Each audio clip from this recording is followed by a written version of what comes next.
Good afternoon, everybody. This is Derek Lawrence coming to you on the DB Law Speaks YouTube channel.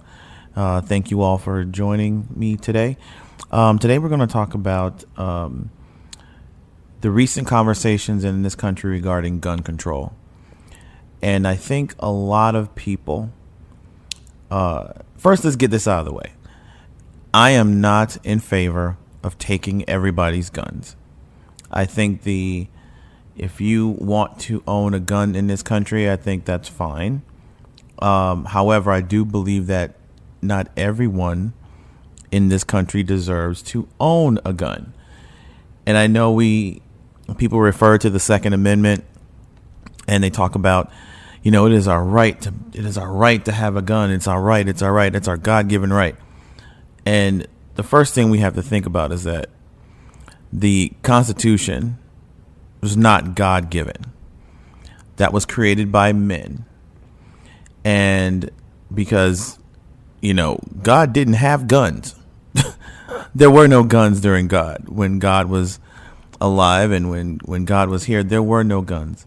Jesus was not walking around with an AK-47 or a 45 caliber or a 38 special or an AR-15. That wasn't God. That wasn't Jesus. Those were men who, by the way, didn't even have guns of that caliber at that time.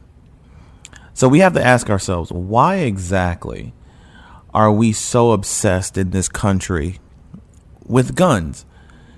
It can't be just because one sentence in the Constitution refers to the right to bear arms. And on top of that, I think most of the people who are running around saying that, you can't take my gun, you can't take my guns, you can't take my guns. I would be curious how many of them have actually read the Constitution. How many of them actually know what the Second Amendment actually says? What exactly is the text in the Second Amendment? Now, I'm going to read off what the Second Amendment actually says. Excuse me. I'm going to read off what it actually says, word for word. And I want you to think about what it actually says and how it is treated by those who seem to be incredibly obsessive with owning and, the ability to own guns, the ability for Americans to own weapons. Okay. Now, the Second Amendment states, a well-regulated militia being necessary to the security of a free state, the right of the people to keep and bear arms shall not be infringed. I'm going to read that again.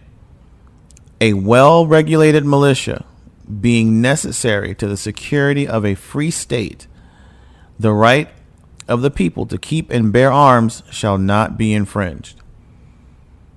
Okay? I'm going to read that one more time because I want to make sure that we are absolutely clear about what it says.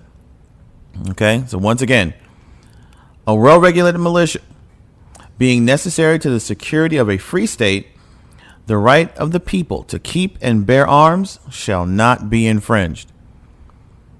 Now, we're talking about a clause in the Constitution that was written in the 1800s. Okay? There were no AR-15s, semi-automatic rifles, machine guns. There was none of that in the 1800s in this country. So when they wrote that, it probably took about maybe 10 minutes or 5 minutes or so to load a gun, or 10 minutes, because you had to pour the powder in, you had to pack it down, you had to light the flint. This wasn't something where you could load up 100 rounds in 30 seconds. So when we talk about certain guns people don't need to have, it has nothing to do with your right to own a gun. Most people don't care about whether you own a gun or not. Most Americans are fine with people owning guns. What we do have issues with is when the wrong people, people with mental issues, people with criminal history, have guns. And as we've seen recently in our country, and just in the last few years, when we look at these mass shootings in our schools, in our churches, at the malls, these are people who legally owned those guns. They were not criminals who stole them from somebody. They were not people who broke into some warehouse or some gun shop. No, these are people who legally purchased guns and then did crazy stuff. Now, some people will say, well, hey, man, you just said it. They did crazy stuff. So let's, we need to target mental health and not the guns. Well, why can't we do both? Why is it that it's okay for someone to own a gun that's as deadly as an AR-15 is? Now, and I'll say this, I'll put it this way. If you are a well-adjusted human being with no criminal record and you are a law-abiding citizen and you want to own an AR-15, go ahead. That's fine. But this idea that, we shouldn't prevent anyone from being able to purchase a gun is ludicrous. It is an insane idea. I'm not sure why that law-abiding citizens would have an issue with this. If you are a law-abiding citizen, I would think that one of your mantras would be, hey, I'm a law-abiding citizen and I own a gun, but I don't want criminals or people with, mental health problems. I don't want them to have these guns because they could hurt themselves and other people. And instead, we have people walking around saying, no, let everybody have a gun. Don't check. We don't need background checks. We don't need waiting periods. No, just give them guns. Everybody get a gun. Looking like Oprah giving away cars. It makes no sense. It is illogical. It is irrational to say that everybody should be able to purchase a gun, to not put any restrictions whatsoever. It's asinine. If you are a law-abiding citizen, you should be leading the charge to make sure that guns don't get in the hands of people who are not capable of dealing with the responsibility. It's like you're not going to put your 13, 14-year-old kid or your 12-year-old kid, you're not going to put them behind the wheel of your car. Why? Because they are not mentally and physically capable of handling the responsibility. You don't want an alcoholic driving around, do you? No. Why not? Because they are not capable of handling the responsibility. So then why is it that we will put restrictions on cars? And I know that people say, well, driving a car is not written in the Constitution. It's not so much about whether it's written in the Constitution or not. It's about using some common damn sense. What is wrong with saying, hey, if you want to purchase this particular gun, or any gun, honestly, for that matter, you need to wait. You need to get a background check. We need to make sure that you are capable of handling the responsibility. What is wrong with us as a country that we are so eager to let weapons of death and destruction get in the hands of people who are not capable of handling the responsibility of owning an instrument of death and destruction. I don't understand what's wrong with us as a country. And no one's coming to take your guns. And when someone tells you, oh, any regulation whatsoever of being able to purchase a gun, that means they're coming to take my guns. You need to watch out for that person. Something's wrong with them. Something is truly, truly wrong with them. Because they're not living in the real world. They're not dealing with reality. Something is truly going on in their heads. We have to get a handle on this. Kids are being murdered in school. And the response from some people is, oh, let's give the teachers guns. Let's give the teachers guns. Let's put more cops in the schools. Let's put a cop in every school. Okay, how are you going to afford that? You're going to put a cop in. If you're going to put a cop in every single school in America, who's going to pay for that? You know, that's one of the things that some people in our country like to talk about. Anytime something comes up, we want to expand Medicare and Medicaid. Oh, who's going to pay for that? We want to fix the roads. We need infrastructure. We need to do something to repair our roads and our streets and all this. Oh, who's going to pay for that?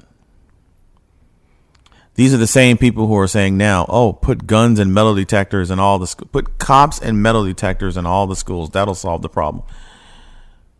Who's going to pay for that?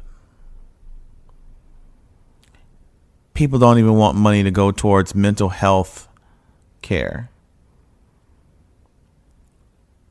But they want to spend money but they want to put a cop in every school.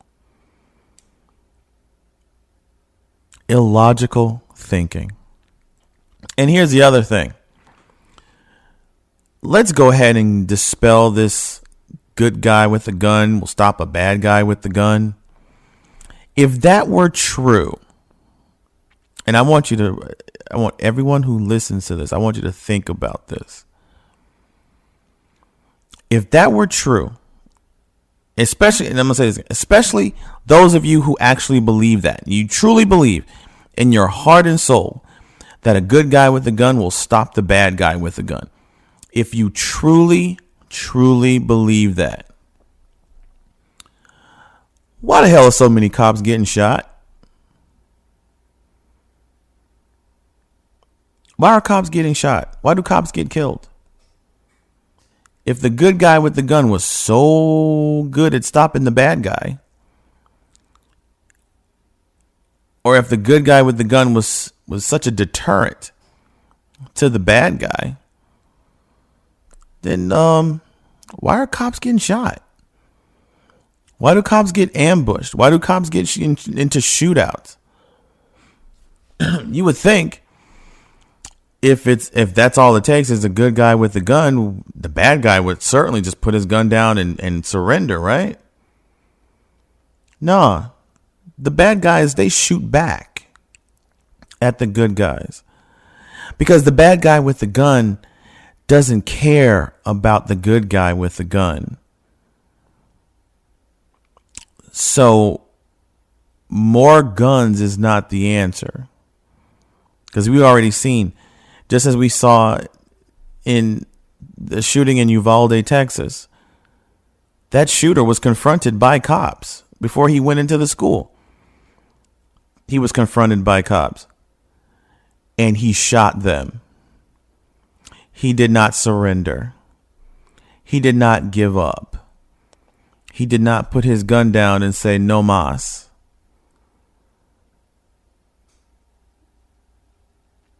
He shot the cops. So I guess in that instance, the good guys didn't really mean anything to the bad guy. See, if we're going to do this, we need to do this with logic and reasoning. And I know that for some people, logic and reasoning seems, when you say we need to use logic and reasoning, They think that's some kind of weakness or something. But the reality is we need to use common sense. When we see our children, when we see babies being shot and killed in their classrooms by some idiot, if you sit there and you see that and your response is, we need to put more guns in that school, you are a psychopath. Something is truly wrong with how you process information. And if that sounds insulting, good. It needs to be insulting because something's wrong with you. We need to find ways to protect our children that don't always involve putting more guns around them. We need to do better as a society. We need to do better as human beings in this country. We are so wrapped up in the Constitution, our founding fathers. Our founding fathers were walking around with candles and torches. Our founding fathers barely had running water.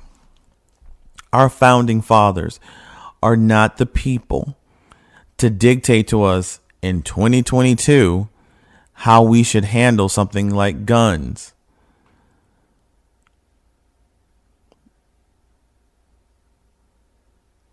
It's insanity. And if you're okay, every time this happens, and it's not like this, a school shooting this isn't the first one. And at the rate this country is going, won't be the last. But we need to get a handle on this. We need to do something. Children are dying. Adults are dying. People all over this country are dying because we refuse to be responsible adults. I hear so many people in certain political spectrums talk about personal responsibility. You got to have personal responsibility. And yeah, in some cases, you do have to have personal responsibility. Every person that walks this earth bears a responsibility for what they do and how they conduct themselves. But there's a reason why we have laws, because sometimes people don't subscribe to personal responsibility in how they do things. We have to make changes. We have to take a stance. We have to do things that will protect us as a society. No one is suggesting trampling on individual rights. But here's the thing. And I'm going to read it again. The Second Amendment states, a well-regulated militia being necessary to the security of a free state, the right of the people to keep and bear arms shall not be infringed. You have the right to own a gun. That does not mean you have the right to own a gun with impunity. Your right to own a gun only goes as far as you conducting how you conduct yourself as a person. If you are a criminal, you should not be allowed to own a gun. If you are not stable mentally, you should not be able to own a gun.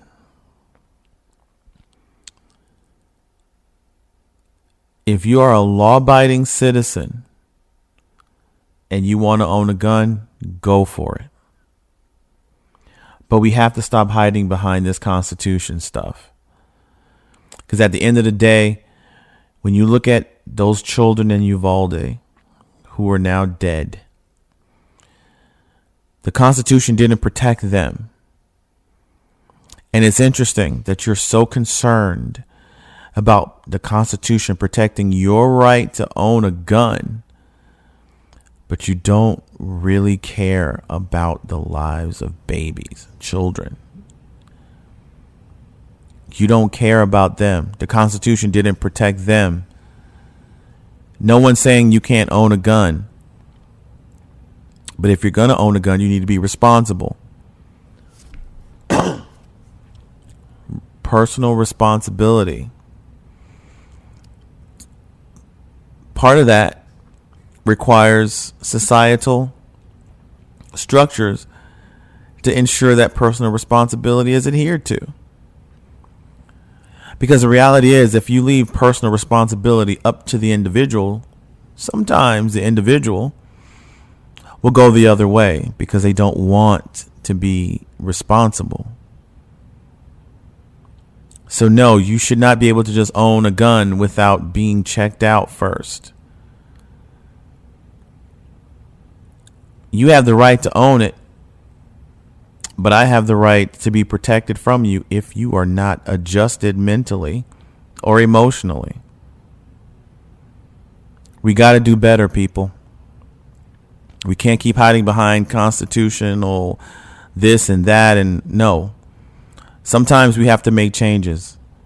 Sometimes we have to do things to make us better, to protect ourselves, protect our children. We can't keep going down this road.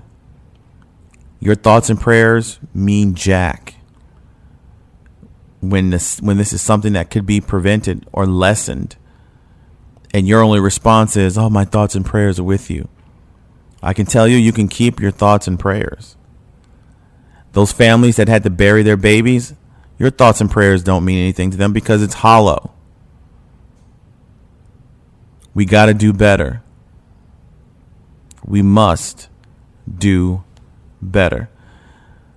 That's all I got today. This is Derek Lawrence from DB Law Speaks. Thank you, and I'll see you on the next one.